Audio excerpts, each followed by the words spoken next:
Hey guys!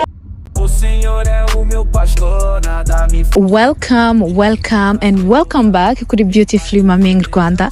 Uyu munsi nishimiye cyane kongera kugaruka nyuma y'ukwezi. Hafu ukwezi hashize cyakoze ibyumweru bitatu. Nari nkombuye kuganira namwe. Nimwumva urusaku hafi nuko ndi kuri parke nari nasohokanye n'abana. Muraza kubona party nari ndi kuri parke n'abana. Bonjour. Oui, c'est Daniela pour le rendez-vous de midi 20. Avec Dr Mia? Oui. C'est parfait. Merci. Vous allez pouvoir vous asseoir. Ok, merci beaucoup.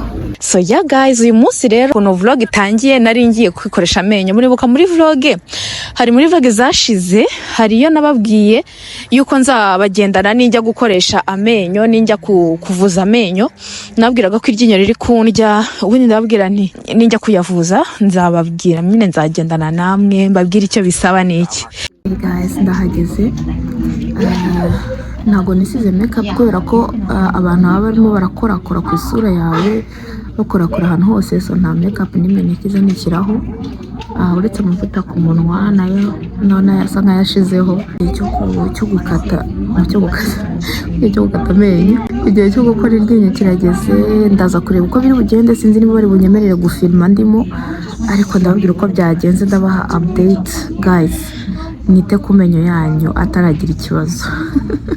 Kandi igisekeje ni ukuntu amenyo yanjye abadentiste iyo bayarebeye inyuma nk'uku nguku ndimo mvuga baba babona bavuga ati se arasa nk'afite sante imbere, ariko ugiye gucukumbura my friend, ugiye gucukumbura wakwiruka. So yangiye gutangira kuyitaho, like may the Lord be the provider, kuko amenyo arahenda byatari, ariko heureusement dufite assurance nyine dentaire. So yeah, that's God providing. Nubwo nyine assurance dentaire idakuvura ibintu byose, ariko you know it helps. So yeah, let's do this. Nite ku menyo yanyu, like niba ufite assurance wiransenye. Naje gusanga hari n'abanyarwanda tutajya tumenya, abanyarwanda cyangwa se abayimigrant tutajya tumenya nimba dufite ahangaha rero bahise baza kumpamagara, mpita mpaguruka huti ntabanje kubasezera cyangwa kubasobanurira ibyo navugaga. Nari ndi kuvuga nti nasanze hari igihe abanyarwanda tuba dufite ibintu, just abanyafrika hari igihe tuba dufite access ku bintu ariko tutazi ko tuyifite. Rero mujye mu checkinga, mu making sure ko muzi access mufite, ko muzi ibibemerewe n'ibitabemerewe, cyane nimba uri mu bihugu nk'ibi ngibi. Ni ngombwa ko uhamagara ama assurance yawe, ugahamagara assurance yo ku kazi kawe, ukababaza nimba hari amafaranga bagukuraho buri kwezi kugira ngo bikavaringe ibyamenyo cyangwa ibindi byari byo byose. Donc ube renseigné mu bintu ufitiye accès. Ngaho niho njya gukorera amenyo, centre dentaire Anjou. Guys, ndarangije ariko murebe ukuntu umunwa wahengamye. Iyi niyo mpamvu tugomba kujya dushimira Imana mu byo dufite byose. Hari nk'abantu bagira like nimba ari AVC, nimba ari sinzi ukuntu bayita mu Cyongereza, ukaguma uhengamye gutyo utakiri sensible hano. Uzi ko no kwisiga amavuta ku munwa nendaga kuyarenza ngo nyageze hano, kuko ntabwo nzaho umuntu mugarukira ntari kwireba. Biteye ubwoba. You guys mujye hari ibintu dufata for granted. Ndimo ndaseka kuko nzi ko ikinyani gishiramwo ndi buze nyine gusubirana, ariko my friend ibintu byose tujya tubyigiramo. Ndashima Imana kubw'umunwa ukora. Tangire mu travail ibyo mugomba gutravaya ku menyo yanyu. C'est très urgent. Reba hano hantu handitse ngo comme un père a compassion de ses enfants, l'Éternel a compassion de ceux qui le craignent, car il sait de quoi nous sommes formés. Il se souvient que nous sommes poussière. L'homme, ses jours sont comme l'herbe, il fleurit comme la fleur des champs. Lorsqu'un vent passe sur elle, elle n'est plus, et le lieu qu'elle occupait ne le reconnaît plus. Mais la bonté de l'Éternel dure à jamais pour ceux qui le craignent, et sa miséricorde pour les enfants de leurs enfants. Amen. Ahantu haramfashije byatari kubera havuga ubwizerwe bw'Imana, kuri fidelite y'Imana. Rero ikintu cyose umuntu aciyemo, iri jambo rigutera imbaraga, iri jambo rikurememo nk'umutima wo kwizera, rikurememo umutima wo kumva wongeye kunezerererwa Imana, wongeye kunezerwa atari uko hari ikibonetse ahubwo kuko Imana idufite, no kuyizera no kumva ko utari wenyine, sibyo? Gucika intege bikuveho mu izina rya Yesu, kumva unaniwe unegekaye bikuveho mu izina rya Yesu. Iyi passage rero nari maze kubabwiraho ni passage nasomye numva irankoze ku mutima, numva iramfashije byatari, ndaza kuyibasigira hano hasi muze kuyisoma. Ahangaha rero twari twagiye kuri parike nk'uko natangiye mbibabwira, hari umunsi twari twagiye kuri parike, ndavuga niko kugarura morale, ndavuga reka amapostingira ino vlog nubwo nari maze igihe kinini ntaboneka. Twaje ibi bintu bivamo amazi, nibyo byatumye tuza, nibyo byatumye tuva mu rugo kubera ukuntu hari hashyushye, tuza tuje ngo kwitosa, ariko bano bashaka kubanziriza mu micanga. Aba ni abandi birabura.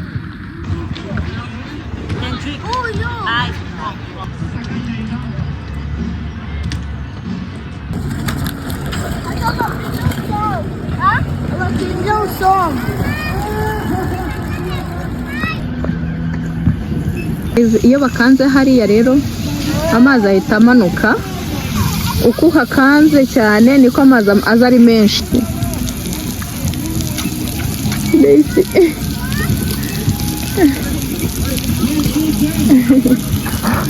Abantu bari babuze akana kabo mu kanya kagiye, nanjye narangaye sinigeze nkabona kagenda, mana yanjye barahagurutse ubona bagize panike, nanjye narindi kureba bano bazenguruka hano hose, ndaza kubereka ka video narindi gufata igihe twareyarizaga nyine ko kari akana kabaye nk'akabuze. Ariko nyine ngize ubwoba ndavuga mana ni gute nanjye ntarindi kureba uriya mwana kandi yari ari gukina imbere yanjye, ariko nyine ubu sinongera kumukuraho amaso. Kariko kari kwiruka kakajya ahandi tukaba turakabuze, nk'ubu sinzi aho kagiye. Ndebe neza, kari kaje mu mazi barakabuze, ariko buriya kari hari hafi, ababyeyi bako bicaye hariya ariko karebera kure. Aba nabo twaje nyine ubwo ngo twaje kwitosa, hari hashyushye byatari. Niyambariye mukerarugendo hano w'igitambaro, nabonye ari ibintu bisigaye bigezweho, nanjye ntimva saho umuntu imisatsi yari yarananiye.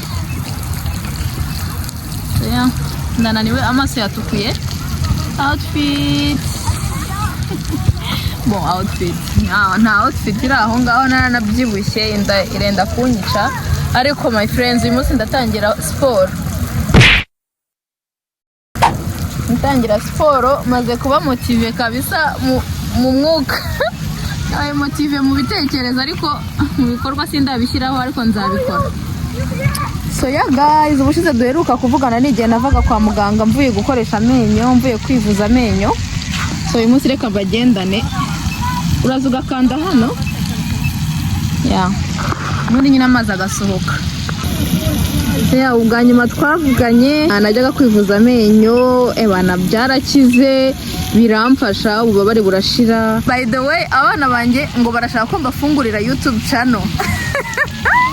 Barashaka YouTube channel yo gukora ama reviews. So mumbwire nimo muzaba supportinga, bazaba bavuga mu cyongereza kivanze n'igifaransa, bakunda kuvanga. Rero umva, mumbwire niyo muzayireba iyo channel yabo da.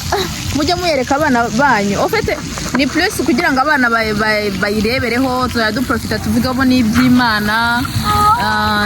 Ibintu nk'ibyo, ariko sindacyabitekerezaho nyine gushyira abana kuri YouTube. Ubu bitekerezaho wibaza uko byifasha, ariko ni nk'isigana. So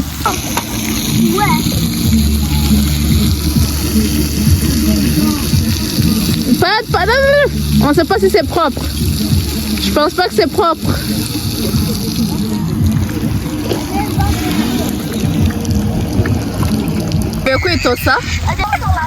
Kwitosa umubiri wose. Vous allez le prendre. Ah, c'est froid.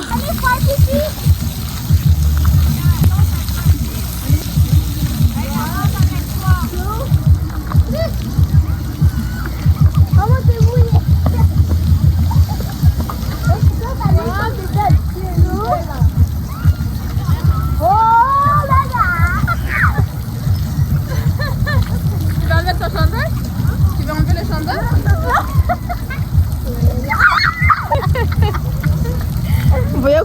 gusa guys. Ora arimo araterekamo iriya scooter yiwe yatinye kwinjiramo, amazi arakonje. Ni nk'amazi yo mu biyaga. Arakonje byatari. Ukunaka ijuru risa. Oh my god. Imana yararemeye. Bari fresh cyane kabisa. Reba ukuntu igicu gisa neza. Bibaze ko ubu ngubu ari saa 2 z'ijoro hakiri izuba. Muri sama biba bisekeje kuko kundi naberetse izuba rigenda nka saa 10 z'amanywa bukaba bwije neza muri vere. Ubu ngubu hono ni is like the opposite, ni contraire. Izuba rigenda like saa 2 saa 3 z'ijoro. Saa 3 z'ijoro izuba ricyaka gutyo, dobu ni saa 2 nibwo riri kurenga. Non, dans la base, je peux pas aller, c'est trop froid. C'est trop froid. Non, c'est trop...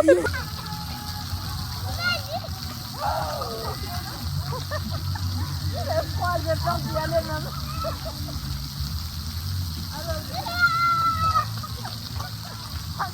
Wow. Okay, let's go.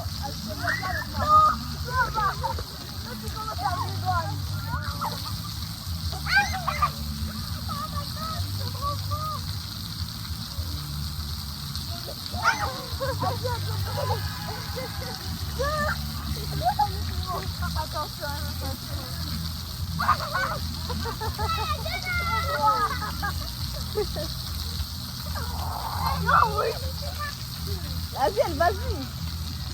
Viens avec moi. Tu veux venir avec moi? Tu veux pas? Ça fait pas.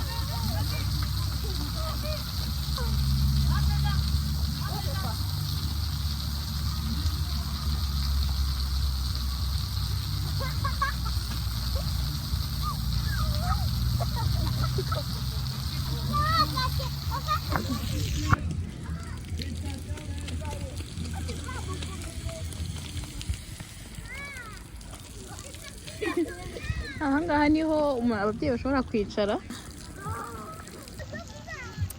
So yeah guys, ngayo nguko rero uyu munsi twaje kwitoza muri sama. Usanga ari uko nguko bimeze, harabayeho impinduka nk'ibihumbi.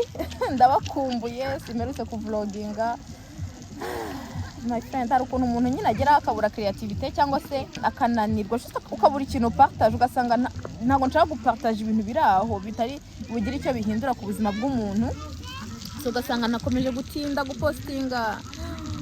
Ubu uko gutinda nyine niko imyaka igenda umva. Rero unyicaye iruhande arimo arandeba. Ugatse uyu mubyeyi arimo ariganiriza cyangwa ari kuvugana n'umuntu kuri telefone, mbega birasekeje. Mais quoi? Ton scooter? Ah, il a retourné? Oh, tu... Guys, harakana kaje katuzanira scooter ya Yoriel yari yitaye hara mu mazi. Ariko tellement nari narangaye ndimo ndakora record nago. Regarde ça. Je ne sais pas mais il faut la laisser vivre.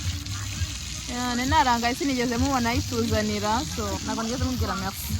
Uranyije ukuntu ibintu by'amakamera byisha abantu, nta nubwo ukibona abantu in real life. That's why sometimes ukeneye gufata pose ugafunga kamera ukaganira n'abantu. Uretse ko ngiye mfashe pose mva ni y'ukwezi cyangwa 2. C'est grave.